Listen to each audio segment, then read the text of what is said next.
Con las cámaras del canal Cali TV hemos llegado hasta la casa de Monseñor Darío de Jesús Monsalve Mejía, arzobispo de Cali. Hemos llegado hasta su sitio de aislamiento debido a la pandemia que está viviendo el planeta. Monseñor, gracias por recibirnos. Pues mucho gusto. Bueno, gracias a ustedes. Estamos viviendo una Semana Santa atípica, nunca antes vivida. Diferente pues a todo lo que hemos conocido, una Semana Santa donde estamos viendo las iglesias cerradas, donde no estamos viendo los feligreses en las bancas, donde no estamos viendo las procesiones, la gente no está subiendo al Cerro de las Tres Cruces, ni al Cerro de Monserrate, por primera vez en más de 400 años en Popayán, las tradicionales procesiones y todo no se ven. ¿Cómo está sintiendo la Iglesia Católica esta situación de pandemia y cómo los ha afectado? Lo sentimos como me imagino yo que lo sienten todas las personas allá en su casa. Sí. Y a veces pienso que hay gente que está guardando distancias físicas y que tienen un buen espacio. Yo tengo aquí un espacio bastante regular, digamos amplio, en relación al de muchísima gente. Mucha gente tiene que acomodarse en un pequeño cuarto, muchas personas. Y con el clima, con las condiciones y a veces el tamaño del grupo familiar, pienso que deben sufrir mucho durante todo este tiempo. Yo quisiera saludar a todos los que están también en ese confinamiento difícil, estrecho, de hacinamiento. Y pienso en las cárceles, en donde casi que está uno sobre otro. Y lo pienso con mucha preocupación. Y piensa uno también en el personal médico y de enfermeros y enfermeras, cómo están a las carreras viviendo esta época tan difícil. Y a todos quisiéramos decirles, sí, esta Semana Santa es atípica, porque esta Semana Santa la tenemos que vivir como una pasión, como un vía crucis personal. Hay muchos vía crucis que tienen sus propias estaciones. El Vía Crucis de Jesús tiene 14 estaciones, pero la 15 es la resurrección. La más importante. Sí. ¿Qué le aconseja usted a la gente en esta Semana Santa que está en su casa, pero no puede ir a la iglesia? Hay mucha gente que tiene la necesidad de encontrarse con el Padre, de tener la comunión, de escuchar los sermones. ¿Qué le dice usted a toda esa gente que estaba esperando eso? Para nosotros como iglesia es una experiencia, sí, absolutamente impensable, pero que la vivimos también como una gracia de Dios y un privilegio de alguna manera para una purificación personal, para suscitar esa experiencia más de adentro, más interior en las personas, más de convicción personal, de encuentro con Dios en el corazón, en lo profundo de cada alma, de encuentro con Dios en las parejas, en los cónyuges, en los esposos sacramentales y no sacramentales, es decir, casados con la gracia del sacramento o uniones de hecho. En los grupos familiares se valora la casa. Yo creo que la palabra más importante que tenemos hoy por hoy es casa. Porque quizás en una sociedad se valora hoy en día mucho los territorios, pero los territorios importan por las personas y las personas necesitamos tener ese espacio de intimidad, de familia que se llama la casa. Entonces es la experiencia de la iglesia doméstica, es la experiencia de la iglesia desclericalizada, de la iglesia por fuera del templo, en la vida de relaciones humanas, de relaciones afectivas, de relaciones que pueden ser también turbulentas y a uno le preocupa cuando esas relaciones no están fundadas en el amor, en la unidad, en el diálogo, en los acuerdos. Entonces le preocupa a uno si son relaciones manejadas también de pronto con las pasiones, los instintos y quizás, muy terrible es decirlo, con la violencia, con el abuso. Piensa uno en el aumento de la violencia intrafamiliar en estos días. Yo quisiera que como iglesia todos sintamos como esta llamada que nos está haciendo Dios a la humanidad entera, a cada persona para decirle, quiero estar contigo, se lo dice Dios en su corazón, estoy a la puerta de tu casa y llamo, si me abres entraré y me quedaré contigo. Dios quiere que cada uno tenga salvación, no se pierda. Y quiere también salvar la familia, y quiere salvar la humanidad, y quiere salvar el planeta, que lo hemos dañado mucho nosotros los humanos. De manera que detrás de todo esto hay una acción salvadora de Dios. Y te invito a descubrir esa acción salvadora de Dios en tu vida, en tu familia, en esta sociedad colombiana tan convulsionada y que ahora ha sido recluida en sus casas. Y por eso han bajado también mucho los índices de otras violencias.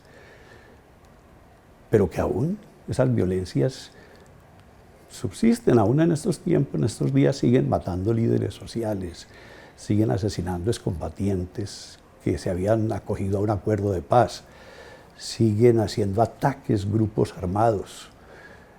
Hemos tenido hechos muy dolorosos como los muertos de la cárcel de la Modelo, más de 20 muertos en una represión letal, con armas. Todos estos hechos están diciéndonos que aún en medio de esta dificultad, como es la pandemia, Colombia necesita interiorizar en la conciencia de cada colombiano, hombre y mujer, desde el niño hasta el adulto, interiorizar el cambio. ¿Qué tipo de sociedad nos está pidiendo Dios que seamos? ¿Qué tipo de personas nos está pidiendo Dios que seamos? ¿Qué tipo de humanidad quiere Dios que sea la de estos tiempos? Detrás de todo esto hay una voluntad salvadora de Dios. Y vamos para el abismo, vamos todavía hacia el abismo lastimosamente. En lo ambiental, el planeta lo estábamos sacrificando, destruyendo. ¿Qué respuesta le da usted, Monseñor, a las personas que han dicho esto fue un castigo de Dios por el comportamiento transgresor que estaba teniendo el ser humano? ¿Qué piensa? ¿Qué le dice usted a la gente? Sí, yo diría, esto de todas maneras es una medicina. No lo llamemos un castigo. Es una medicina. Un llamado de atención. Una medicina planetaria, colectiva. Es primera vez que una pandemia tiene estas dimensiones globales, planetarias, porque llegó precisamente en un tiempo en el que, si la cosa comenzó en la China, se difundió rápidamente por todo el mundo. Y ya nos llegó a nosotros, que fuimos los últimos, posiblemente. Pero miren, miremos, aquí Dios está haciendo una interlocución con la humanidad entera. Habrá algunos que digan, pero no Dios. Bueno, te respeto ese criterio. Di entonces la naturaleza. O quizás di solamente la vida misma, la historia. Pero aquí a todos nos están diciendo, ojo, cuentan ustedes como personas, cuenta la vida, cuenta el amor, la familia, la solidaridad, las cosas en función de las personas. Entonces, hay una medicina que se le está aplicando a la humanidad para que se corrija y no siga por el despeñadero. Habrá que corregir muchas cosas. porque gran parte de lo que estamos viviendo es precisamente consecuencia de que teníamos los sistemas de salud, por ejemplo, o tenemos los sistemas de salud como los tenemos, sometidos a la sociedad de libre mercado, privatizados. Tenemos un estado débil. Y ahora nosotros todos tenemos que valorar qué es el Estado, qué es la autoridad, quién responde por cosas fundamentales como la comida, el autoabastecimiento, la salud fundamentalmente, que ocupa un primer plano. ¿Quién responde por bienes tan importantes como una vivienda digna? ¿Quién responde por todas esas condiciones higiénicas, por una buena comunicación basada en la verdad, etcétera? Y aquí tenemos que ver que ese responsable del bien común no es alguien por allá, es una realidad que la tenemos que definir nosotros. ¿Qué tipo de Estado vamos a querer tener después del COVID-19? Exactamente. Una transmisión especial del canal Cali TV y también de la Alianza Informativa, los medios de comunicación en el Valle. Nos cuidamos con Monseñor Darío de Jesús Monsalve, arzobispo de Cali, aquí directamente en su casa. Usted ha dicho algo muy importante, Monseñor, y es que se está viviendo una etapa de la iglesia sin clero presencial, obviamente, porque ustedes siguen existiendo. ¿Qué ha pasado con el clero de la Iglesia Católica? ¿Cuáles han sido las instrucciones desde el Vaticano? ¿Qué deben hacer los sacerdotes? ¿Usted, en su caso personal, teme de esta pandemia? Cuéntenos algo de la posición del clero frente al COVID-19. Hablar del clero es hablar pues de los sacerdotes, los obispos, los diáconos. Sí. Todo este grupo de pastores. Tenemos un pastor universal, visible, como es el Papa Francisco, que realmente es un ejemplo. Exacto.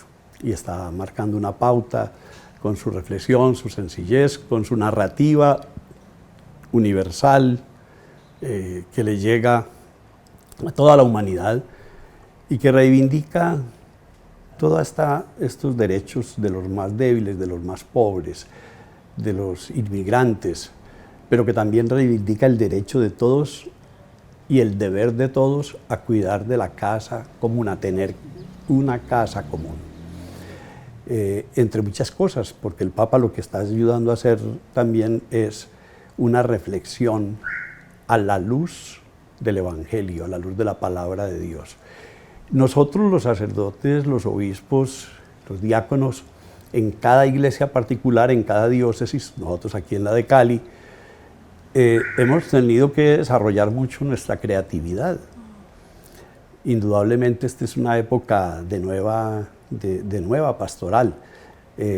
Por ejemplo, no estábamos tan enseñados a usar estos medios y ahora pues cada parroquia tiene su capilla virtual. Es una parroquia virtual.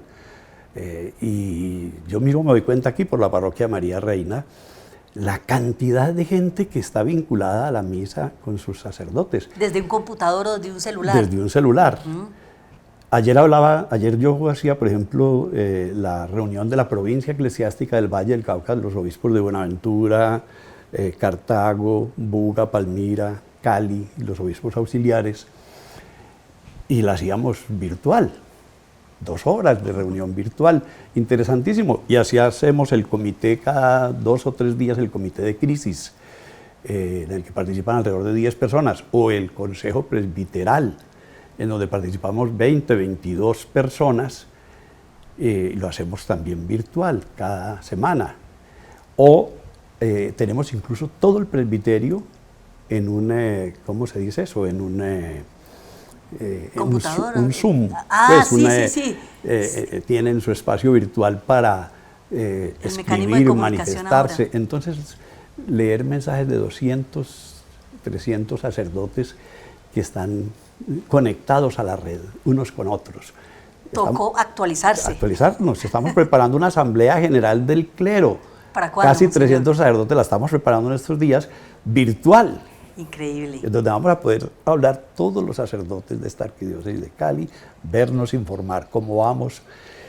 Y a todos les preguntamos y todos, aún el que más años tiene, hace el esfuerzo de dar un mensajito o de transmitir la celebración.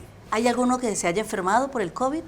No tenemos aquí ninguno que se haya enfermado, que sepamos en la arquidiócesis. No, han muerto algunos sacerdotes, sobre todo en Europa, algunos incluso de nuestra región, algunos que estaban en Valencia, España, otros que estaban en distintos países, en España, en Italia han muerto algunos. Y pues aquí estamos cuidándonos mucho. A mí me cuidan demasiado porque tengo 72 años y no quieren que salga ni que tenga mucha actividad. ¿Le teme Pero no, nos sometemos a las normas que está dando el gobierno, pero yo tengo que desde aquí acompañar con mi obispo auxiliar, Monseñor Luis Fernando, y con el otro auxiliar, Juan Carlos, que está en Bogotá, en el CELAM. Tenemos que estar pendientes de nuestros sacerdotes. Exacto. Lo estamos acompañando, pero con ellos estamos pendientes de los más pobres. Estamos con el Banco de Alimentos, con la Pastoral Social, con la Vicaría de la Reconciliación, con el Observatorio Social, con todas nuestras redes educativas y con nuestras 182 parroquias. ¿Están haciendo labor para ayudar a los que no tienen Claro, comida y todo eso? acompañamos al municipio. Le cuento que hay 25 sacerdotes que madrugan desde las 3 de la mañana a acompañar a las cuadrillas del municipio que están distribuyendo los mercados en los barrios. Esos sacerdotes son unos héroes para nosotros y ellos acompañan realmente a esta gente en lugares muy difíciles para que la gente los reciba. Qué bueno. Y también en donde ha habido grupos violentos, pues con ellos nosotros tenemos algún contacto, una relación, entonces los invitamos a colaborar y ellos nos acompañan y colaboran en la distribución de los mercados. Entonces, esa es una labor muy importante de acompañamiento a la autoridad civil del municipio. Lo mismo al departamento. Estamos la señora gobernadora, que es también muy líder, como el alcalde, ella también está muy pendiente de la gente en todo el departamento y allí con los obispos, con los sacerdotes, estamos haciendo llegar el mercadito que ella también está distribuyendo para todos y estamos no solamente generando esa cooperación, sino realizando nuestra labor. El Banco de Alimentos atendía antes del COVID cerca de 70.000 personas diarias a través de instituciones, las instituciones de los ancianos, de orfanatorios, etc. Pues esto se ha aumentado muchísimo. El banco es como el eje de toda esta movilidad social, de todo este compromiso para que a nadie le falte un apoyo, una ayuda. Y quisiéramos que por el tema alimentario nadie se quedara privado de la comida, por lo menos, que es lo más elemental, de los elementos de aseo. Ojalá también de los kits y elementos higiénicos para prevenir el contagio. Pero lo más importante es que la gente sea disciplinada y se sostenga en su casa, se sostenga en este aislamiento. O sea que ustedes apoyan las medidas del gobierno nacional de que el aislamiento se Fuimos amplíe. Los primeros en cerrar las iglesias rápido y en mandar a todo el mundo para la casa y en sostener desde la institucionalidad los empleos. Usted piense que nosotros tenemos nóminas de casi 2.000 personas. A propósito, ¿cómo les ha afectado las finanzas a la Iglesia Fíjese usted, Católica por ejemplo, este COVID-19? Los colegios, 31 colegios, piensa usted 30.000 estudiantes, ¿cuántos profesores tenemos que pagar nosotros? Y a todos, profesores, empleados. ¿Cómo están haciendo? No, estamos cumpliendo porque... Los ahorritos. Había gente que creía que la arquidiócesis estaba pues en la quiebra más espantosa hace algún tiempo. No, la arquidiócesis ha sido llevada con cuidado, con mucha responsabilidad. No le hemos faltado a nadie, ni en la curia, ni en las fundaciones educativas, ni en la universidad, ni en ninguna de nuestras instituciones, ni en las parroquias. Si usted está hablando de 182 parroquias, piense cuántos sacristanes, imagínese, cuántos sacerdotes, cuántos empleadas, cuántas secretarias o secretarios de despacho, cuántos empleados domésticos, cuántos trabajadores en unas y otras cosas. La nómina arquidiocesana es bien grande. ¿Cuánto? No sabría decirle, pero yo pienso que entre todos en la arquidiócesis somos alrededor o más de 5.000 empleados, pues por decirlo así, directos en la arquidiócesis. ¿Y si esto se prolonga? ¿Qué va a pasar? Pues a ver, ¿qué hacemos? Estamos sacrificando las reservas, lógicamente, y llegaremos hasta donde sea necesario. Pero la gente es generosa. Le cuento que nosotros no tenemos que pedirle a nadie, tráiganos el aporte. No, la gente lo manda. Vea, sacerdotes que salen, por ejemplo, a bendecir la gente en las calles, y la gente se les acerca con el sobre, en el sobre, no así con un sobrecito, y ahí les van dando las ofrendas, y la gente manda la ofrenda a la casa, por alguna ventanita el sacerdote recibe lo que traen unos para darle a otros, y recibe a los que vienen a pedir que les den para distribuirles. De manera que es una labor, yo creo que silenciosa, inmensa, gigantesca. Tal vez por ahí hay unos videos que están en las redes hablando de lo que es la acción de la Iglesia Católica en el mundo. Una cosa gigantesca. Yo lo digo por esta arquidiócesis de Cali. Nunca hacemos alarde de eso.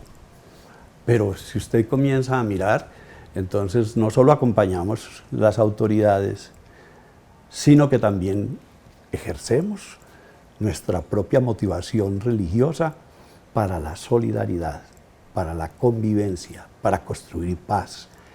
Esperamos que mucha gente creyente en Dios se ajuicie mucho en estos días. Dios nos está ajuiciando a todos, nos está poniendo juiciosos a todos.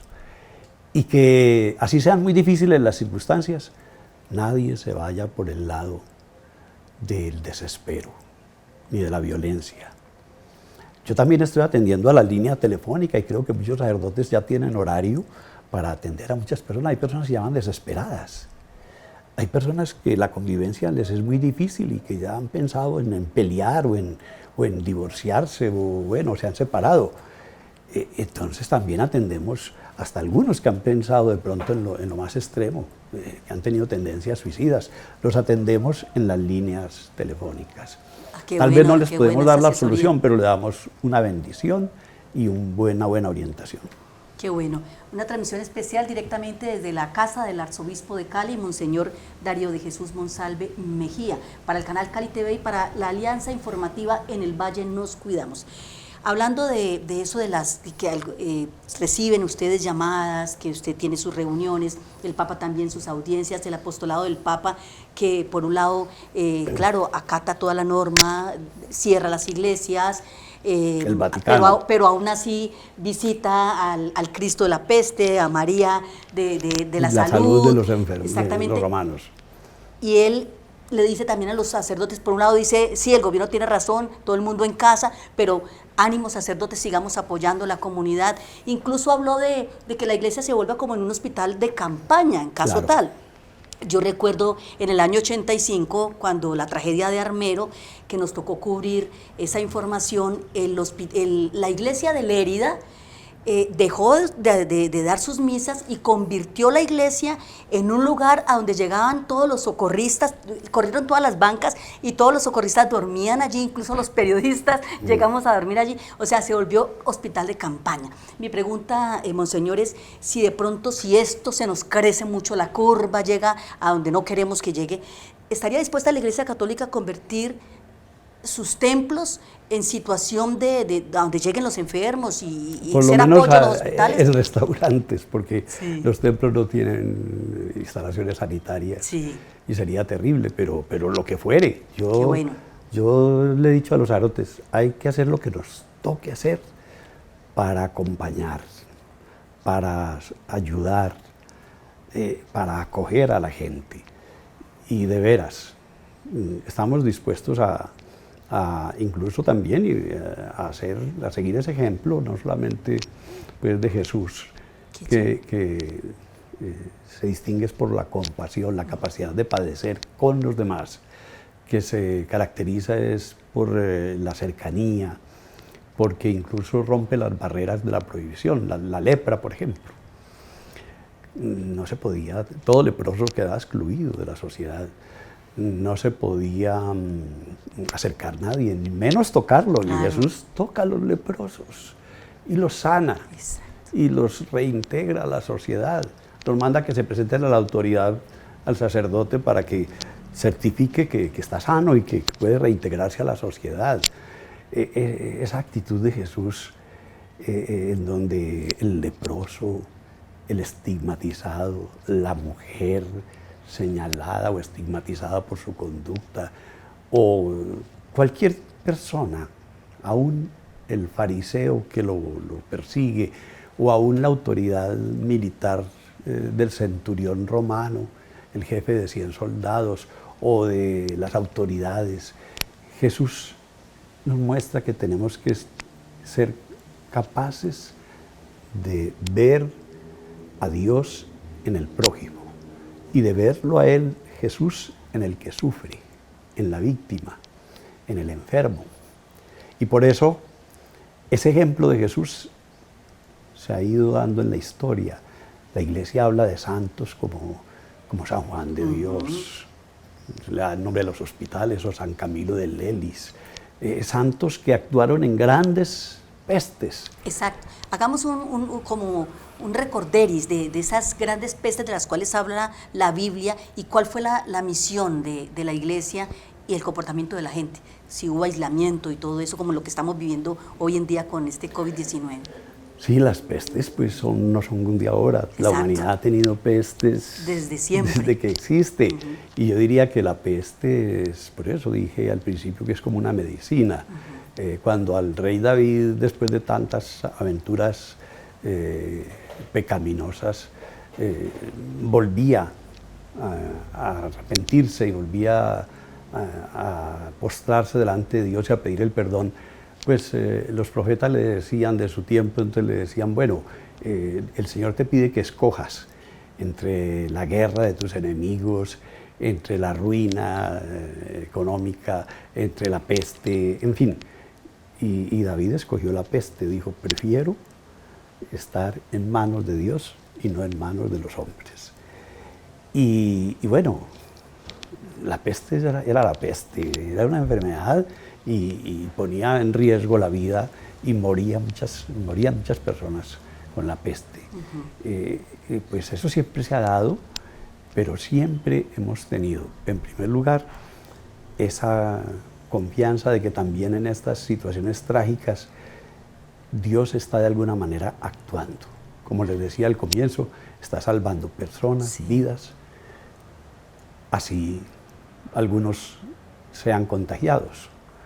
Está salvando Dios la humanidad, porque la peste trae muertos, pero hay otros problemas que matan a la humanidad. El Papa había dicho que estos sistemas económicos matan más que cualquier peste. Esta manera de excluir, de reducir a las personas a cosas descartables. Hoy, por ejemplo, en los mensajes de esta Semana Santa se está insistiendo mucho en que no utilicemos las personas, no las reduzcamos a una cifra, a un precio, como el caso de Judas, por ejemplo, con Jesús, sino que valoremos a la persona como un fin en sí misma y la respetemos profundamente. Y esto es lo que necesita esta sociedad, cambiar completamente la actitud de unos con otros, la actitud frente al ser humano, frente a la vida humana en todos los momentos, desde cuando comienza a gestarse hasta cuando debe llegar a morir por muerte natural. Todos los momentos de la vida exigen un respeto sagrado por la vida humana. Entonces aquí hay una cantidad de realidades en las que esta peste nos obliga a todos a mirarnos a la cara, a decir, ve, lo más importante no es lo que yo hacía en mi oficina, exacto, o en mi empresa, sino que eres tú, son mis hijos, soy yo, son nuestros abuelos, son las personas, y tenemos que pensar es en la gente. Entonces, Dios está salvando a la humanidad de sí misma y está salvando el planeta. La gente está admirada porque entonces que los animales salen y llegan hasta los territorios de los humanos, y como las calles están solas, hasta se meten por las calles. Pues alguno ha dicho, es que la naturaleza está descansando de nosotros los humanos. y otros han visto el aire más limpio y han podido contemplar hasta los nevados y las cosas Sí, desde las ciudades. cierto. Y seguramente vamos a tener que volver mucho más al campo.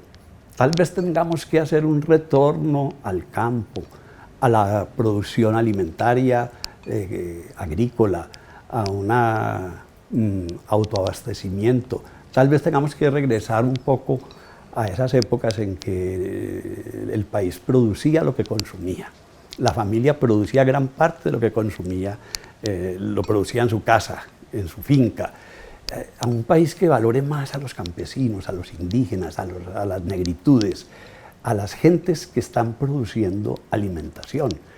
Entonces, pues, creo que de pronto, sí, las cosas de afuera nos llegan más baratas y entonces aquí dejamos de producirlas, nos quedamos en el desempleo. Pues, hombre, es la hora de que revaloremos también todo esto. Esto, tomémoslo en el sentido más positivo, esto es un aprendizaje, es un nuevo despertar, el despertar de una nueva conciencia. Muy interesante eso, monseñor. ¿Usted no cree que esta crisis de esta pandemia que pone al ser humano el límite de todo, el límite de salud, el límite económico, donde lo reta prácticamente, pone también como en la cuerda floja la fe? O sea, es el momento en que la gente o se aferra mucho a la fe o pierde la fe.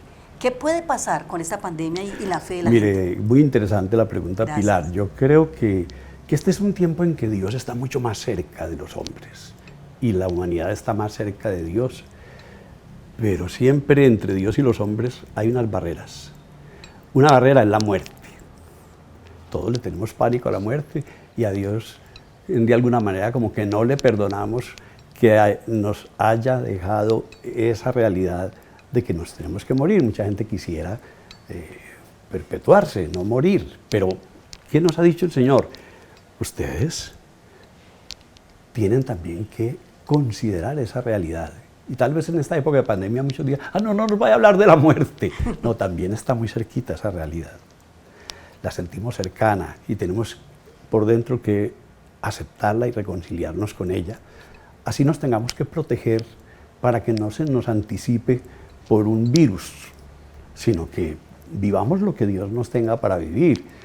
Esto no respeta edades. Yo me pongo a ver las cifras que están pasando y los menos afectados, pues sí, son los que están en los primeros años de vida.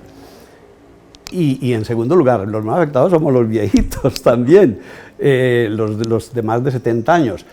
Pero muchos adolescentes, incluso muchos jóvenes, muchos adultos de esa primera etapa, no de adultos mayores, sino adultos menores, están siendo afectados. Ahí están las cifras más altas. ¿Por qué? Por indisciplinados. Porque, bueno, los viejitos de pronto nos da más fácil disciplinarnos en la casa. Yo sí creo que hay que reconciliarse interiormente con el hecho de que la muerte nos puede llegar a todos y que la tenemos que incluir dentro de nuestro pensamiento, dentro de nuestro plan de vida, porque hay gente que eso es busque y acumule y tenga y pelee por esto, por aquello y mate para tratar de sobrevivir él con sus cosas, con sus intereses. No, ¿para qué sirve tanta tierra? Te puede llegar el COVID y no necesitas sino 1,5 metros, 2 metros, 3 metros para que te sepulten, o quizás un huequito en una bóveda, o solo un cajoncito para unas cenizas. ¿Para qué te sirven los miles y millones que has acumulado? Bueno, ahora es la hora de ponerlos a funcionar para tu bien y el de toda la humanidad. Es decir, esto también nos dice a nosotros, cambien de actitud frente a Dios. Yo no sé, pero Dios está cercano a cada uno de nosotros y cada uno de nosotros puede abrir más esta cercanía a Dios. La vida no es solo esta. Al morir aquí queda un cadáver, que es el cuerpo, pero nos volvemos seres espirituales. Y esos seres espirituales subsisten de otra manera, en otra dimensión, en Dios mismo. Nuestra vida está con Cristo, escondida en Dios, dice la Sagrada Escritura, precisamente para afirmarnos que la resurrección de Cristo es la victoria sobre la muerte. Y es que la vida se absorbe la muerte, no es al contrario, no es la muerte la que se está absorbiendo la vida, es la vida la que se absorbe la muerte. Vinimos a la vida para quedarnos en ella. No vivimos para morir, morimos para vivir.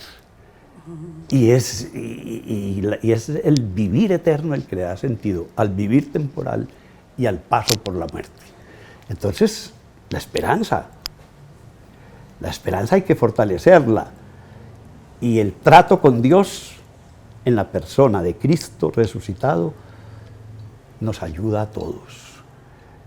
Y junto a Dios hay que considerar entonces qué sentido le estoy dando a mi vida, qué sentido le doy al morir, qué sentido le doy a la vejez, a la juventud, qué sentido le estoy dando a los bienes materiales, qué sentido le estoy dando a las otras personas, al amor, al afecto, a la familia. Aquí hay que hacerse muchas preguntas. Exactamente. ¿Cuánto lleva usted como sacerdote? Mira, yo ya soy de los ancianos de la tribu.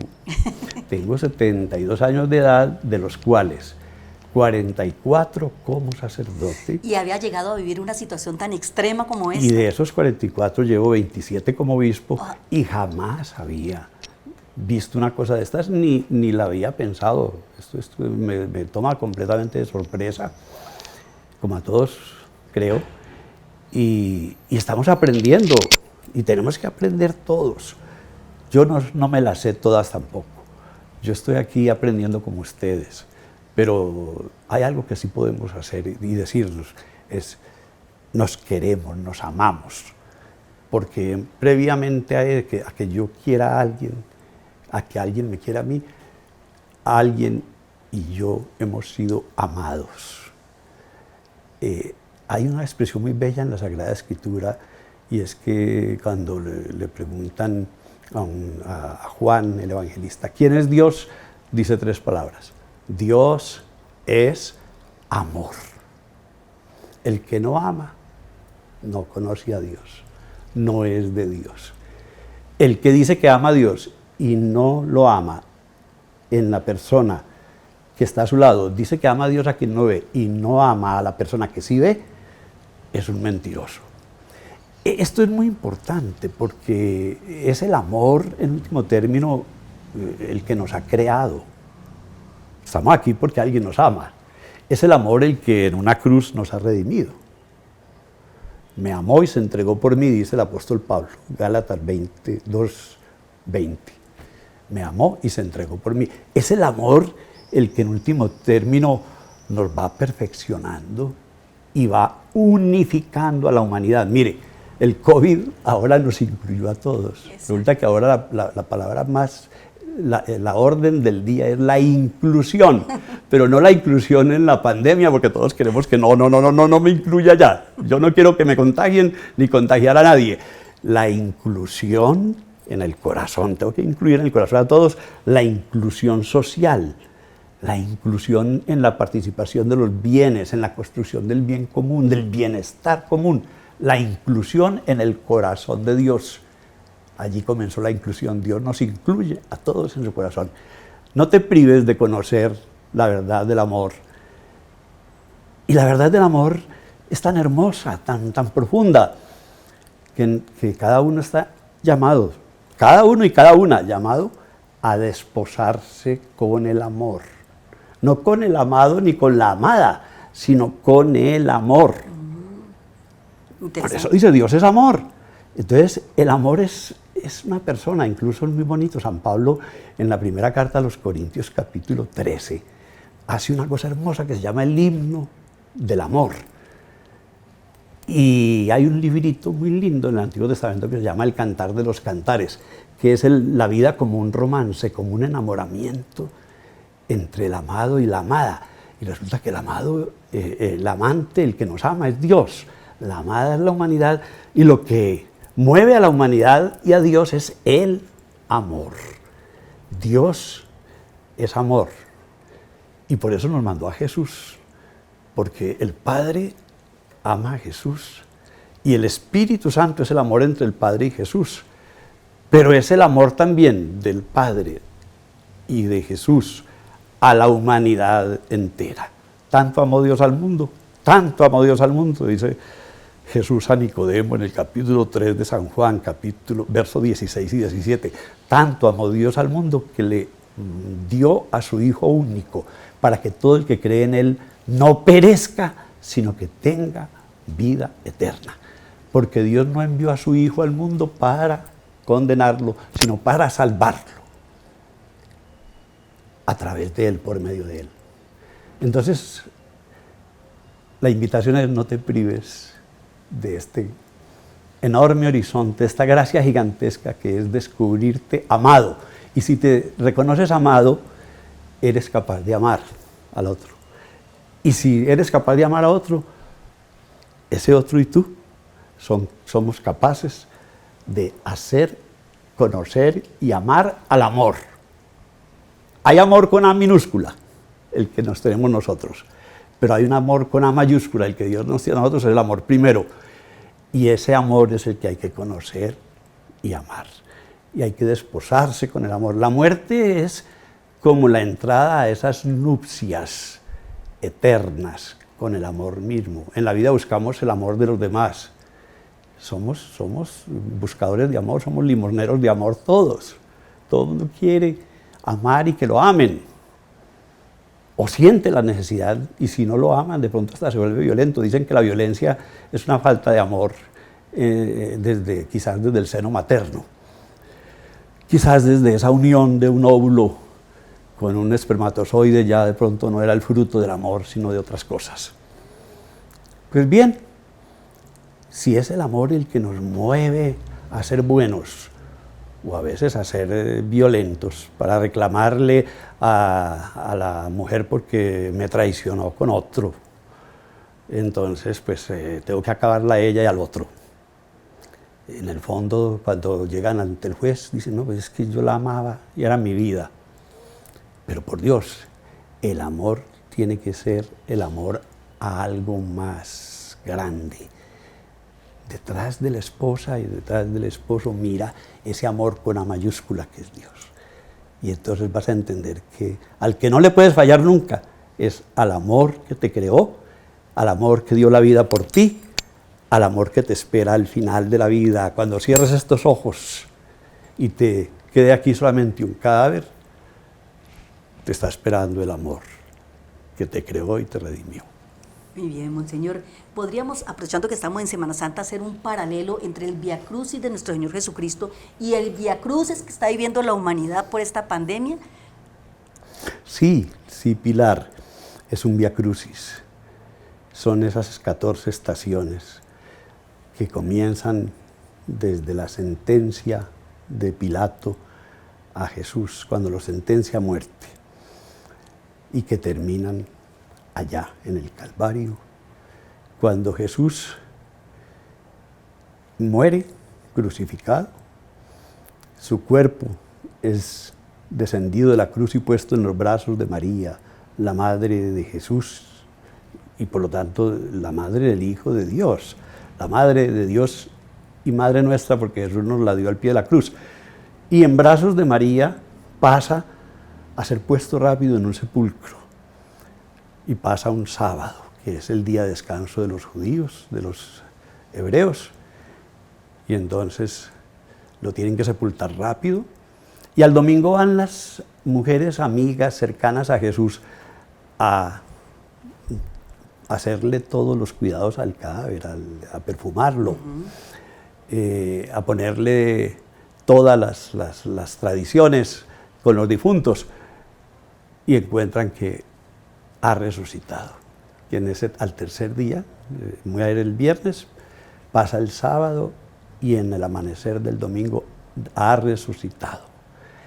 Entonces es muy interesante que nosotros entendamos que este es un tiempo en el que... de sacrificio. Sí, en el que vivimos el Vía Crucis también de la vida en sus dificultades, y una de esas dificultades es la enfermedad, el dolor, el sufrimiento, pero que este tiempo la última palabra no la tiene ni el dolor, ni la enfermedad, ni el mal, ni la muerte. La última palabra la tiene la vida, la resurrección. La última palabra es el amor. Pues muchísimas gracias, Monseñor. Ya finalmente, por favor, su mensaje para toda la gente que nos está viendo en esta transmisión del canal Cali TV y de la Alianza Informativa de los Medios de Comunicación en el Valle. Nos cuidamos. ¿Qué le dice usted a la gente en esta temporada de angustia, de temor, de enfermedad? Su mensaje como arzobispo de la ciudad de Cali. Confianza, firmeza y fortaleza en la tribulación. Mucha paciencia, ciencia de la paz. Yo le pido a Dios que les dé a todos esa confianza, esa fortaleza, esa paciencia. Y que nos ayude a todos a mantener un sentido de pertenencia unos a otros, un sentido de unidad. Juntos vamos despacio, pero llegamos más lejos. Solos podemos ir más rápido, pero no vamos tan lejos. Muchísimas gracias, Monseñor Darío de Jesús Monsalve Mejía, arzobispo de Cali, por recibirnos aquí en su lugar de aislamiento en esta pandemia del COVID-19. Una transmisión especial del canal Cali TV y de la Alianza Informativa en el Valle. Nos cuidamos. Aprovechemos estos días para llenar nuestros corazones de fe, de paz y de muchísimo amor. Y quedándonos en casa. Hoy por mí, hoy por todos. Gracias. Bendición para todos. En el nombre del Padre, y del Hijo, y del Espíritu Santo. Buena Pascua. Para todos, un abrazo virtual, mediático. Gracias, Monseñor.